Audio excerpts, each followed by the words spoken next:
Hey guys, I hope you are doing well and आज का topic है how does it feels like to be narcissist का ex. So basically narcissist का ex होना बहुत ही tiring काम है बिकॉज फर्स्ट ऑफ ऑल उन लोग कभी कांटेक्ट करना नहीं छोड़ते बिकॉज 5 साल हो 18 साल हो ब्रेकअप का या रिलेशनशिप छूट जाने का। सो उन लोग कभी कांटेक्ट नहीं छोड़ते क्योंकि उन्हें अंदर से फीलिंग रहती है कंट्रोल करने की, सामने वाले का नो टू हाउ टू सब चीज़ जानने का, और यही चीज़ उन्हें कंट्रोलिंग भी बनाता है और ऑल्सो उन लोग को ऐसा होप रहता है कि उन लोग वापस से प्ले कर सकते हैं क्योंकि they treat us like old books, जब मन किया तभी वापस से उठा के पढ़ लिए। सो नार्सिसिस्ट और फक बॉयज़ में बहुत डिफरेंस होता है। बहुत सारे फक बॉयज़ इंटेंशनली करते हैं बट इंटेंशनली दिल तोड़ते, बट कभी ना कभी दे सेटल डाउन एंड उनका पर्सनैलिटी चेंज हो सकता है। बट दिस पीपल, उनका पर्सनैलिटी चेंज होने से रहा क्योंकि वो बचपन के स्ट्रॉन्ग फाउंडेशन से उन लोग बिखरे हुए थे। सो नार्सिसिस्ट लोग की भी गलती होती है, उनके पेरेंट्स की भी गलती होती है और उनका अतीत का भी गलती होता है। So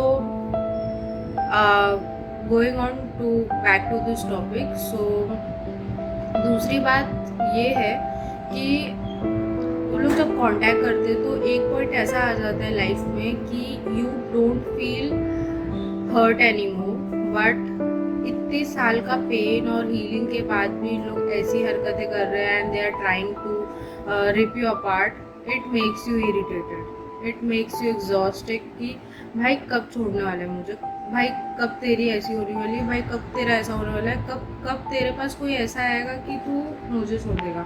but the thing is उनके पास जितने भी आए उन लोग कॉन्टैक्ट करने ही वाले, so it's for ever. So what you can do is कि तुम अपना नो कांटेक्ट रखना है, हमेशा कोल्ड रहना है, दूर रहना है ये सारी चीज़ों से, बी सॉर्टेड।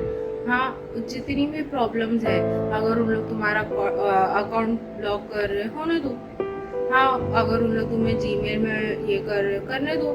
हाँ, the thing is don't react to them.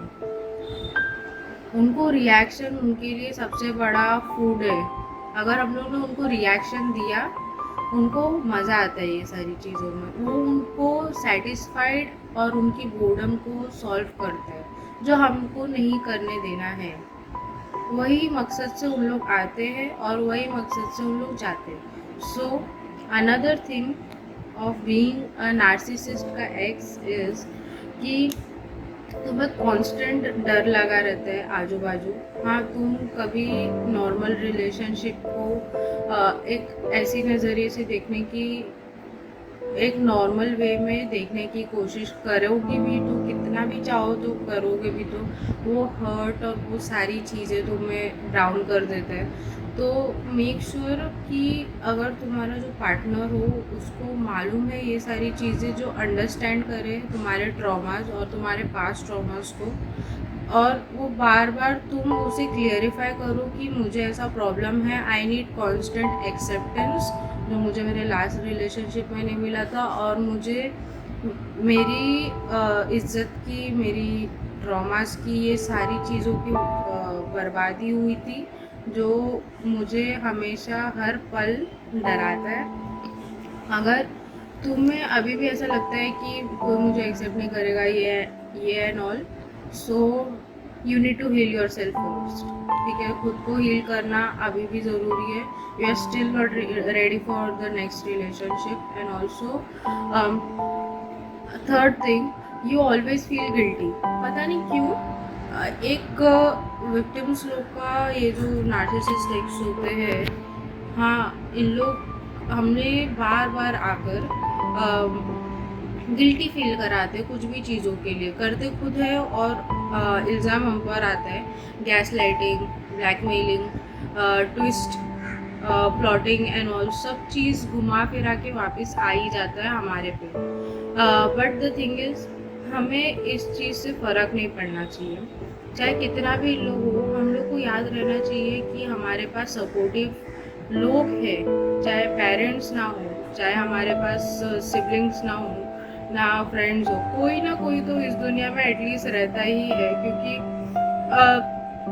There is a thing called as soul partners, soul twins, soul connectors, soul contractors, soul guardians, apart from soulmates.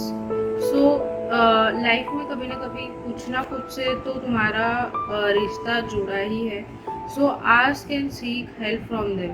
और कभी भी गिल्टी नहीं फील करना कि तुम उसे वही चीज़ बार बार बोल रहे हो. यू नो, बैड फीलिंग आती है कि मैं एक ही चीज़ लेके रोती रहती हूँ या रोता रहता हूँ सबके सामने जाके. बट द थिंग इज, बोलना ज़रूरी है. शांत रहने से इमोशंस बॉटल अप होते हैं और उस चीज़ की वजह से ज़्यादा नुकसान होता है जितना बोलने के बाद तुम्हें जो हल्का सा टेम्पररी गिल्टी फीलिंग आती है उस चीज़ को समझाने में और सुलझाने में आते हैं. फोर्थ थिंग कि तुम्हें हर चीज़ें मतलब तुम्हारी ट्रॉमा से जुड़ जाती है. लाइक अगर तुमने वो प्लेसेस गए हो, तुम अगर वो सारी जगह घूमे हो, तो तुम्हें ताने, गैस लाइटिंग, फिर तुम्हें सबसे वर्स्ट सिनेरियोज याद आते हैं हर जगह पे.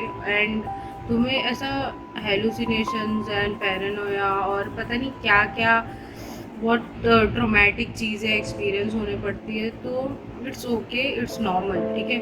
ये सारी चीज़ें होगी ही बिकॉज तुम्हारी गलती नहीं थी. फर्स्ट ऑफ ऑल गलती उस इंसान की थी, तुम्हारी कोई गलती नहीं थी.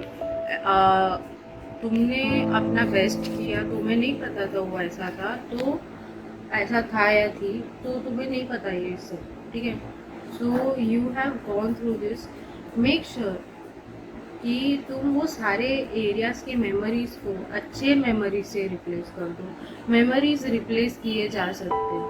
You know, there is a thing कि अगर एक ने तुम्हें दर्द दिया है तो दूसरा मलहम भी उधर ही लगाएगा.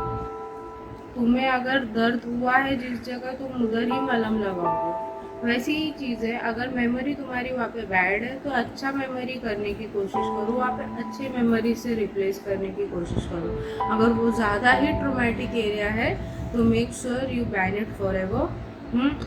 और कोशिश करना उस जगह से ना पास होने की. अनदर थिंग,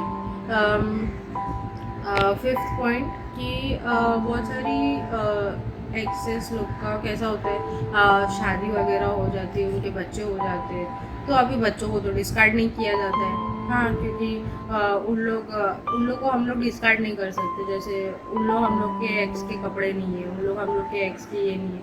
बहुत सारी चीज़ें जो रहती है वो कॉमन रह जाती है. ब्रेकअप के बाद भी कितना भी साल हो जाए वो वैसा रह जाता है. But the thing is, time के साथ वो चीज़ कम हर्ट होने लग जाती है और एक पॉइंट पे वो चीज़ हील होने लग जाती है. तो अगर तुम्हें ऐसा लग रहा है ये पॉइंट में कि तुम नहीं झेल सकते कुछ भी चीज़, so wait for a moment, take a breath और ये चीज़ को फ्लो में आने दो.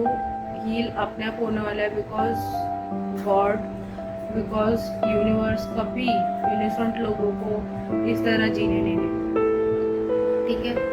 और तुम जो भी चीज़ बने हो इसके बाद, तुम्हारे अंदर वो नेसेसरी था. दो you learn it in a hard way, but वो नेसेसरी था.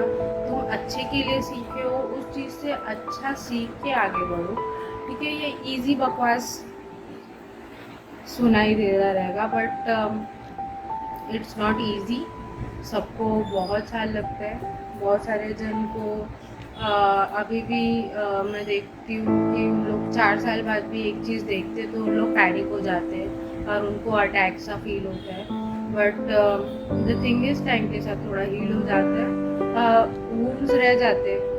बट नार्सिसिस्ट एक्स लोग के साथ कैसा होता है कि जो विक्टिम्स होते हैं, they don't even forgive also and they don't even forget also.